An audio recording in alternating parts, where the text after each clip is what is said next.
Hello, my name is Saul Mendoza. I'm 20 years old. I'm single. I'm studying the career of marketing. I'm in fifth semester. I'm graduate of the Tec de Monterrey High School, and I play football there. I like to play football and paintball. Um, I like to cook and go to new restaurants. My favorite food is the Mexican food and the Japanese food.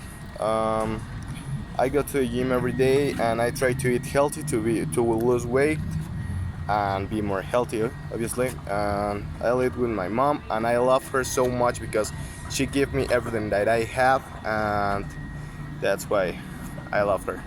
I shaved my head 1 month ago. I like to hang out with my friends and have fun. These vacations, I went to Denver, Utah, and Nevada, and it was a beautiful trip because I like to visit the national parks and see the gorgeousness of the nature. I was able to drink and gamble in Las Vegas because I am 20 years old. I want to have my own business and not have to worry about having a job in the future because I prefer to work for myself, and that's me. Thank you.